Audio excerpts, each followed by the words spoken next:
The future of curriculum is exciting. With what I've learned about mind, brain, and education science, or MBE, and breaking down the walls virtually to work collaboratively with classrooms across the world, I'm convinced that radical changes need to be made in schools. The first step to that change is to create a philosophy of curriculum, a definition of curriculum, and a philosophy of leadership that will make these changes happen. My philosophy of curriculum promotes dignity and compassion toward the individual child, establishes high academic standards, and creates lifelong learners. My definition of curriculum is to prepare students for a diverse world that requires innovation, collaboration, creativity, high standards for self and others, and skills and ethics. My philosophy of leadership, on the other hand, is to think globally, but proceed locally. Think radically, but proceed with conservative baby steps. Think 30 years in the future, but plan for the near future. And assist teachers, students, and community members in developing curriculum that meets the needs of individuals so they are prepared for college, career, and beyond. Change starts by building relationships among colleagues, students, and the community. This takes time, but with persistence and patience, it can be done. The direction I would like to move curriculum is to do away with grade levels by age, and in place create competency levels. I looked at Sanborn High School in Kingston, New Hampshire. They have 6 competency levels. They are to effectively communicate, creatively solve problems, responsibly use information, self-manage their learning, produce quality work, and contribute to their community. The school did away with the conventional grading system and incorporated a school-wide rubric. Formative assessment allows students and teachers to keep track of student progress.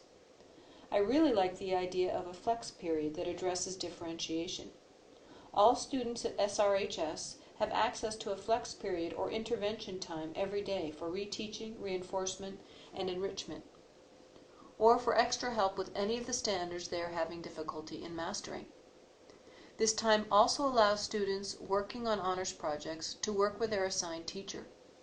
Teachers within professional learning community teams oversee how students utilize this flex period. Sanborn aligns curriculum with Common Core standards. In a competency-leveled school, integration of subjects is a way of doing things. Teachers across curriculum build competencies together. Here is an example I have developed using English language arts, social studies, and science. Children love to learn about themselves, and experimenting with their own dialect and comparing it to those around the country is motivating. In an interdisciplinary project with the social studies teachers, students could analyze a pervasive form of prejudice, and that is language prejudice.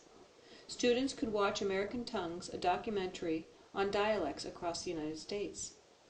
Through analysis and inquiry, they can come to terms with why it is that certain dialects are considered acceptable and others are dismissed as that of the uneducated.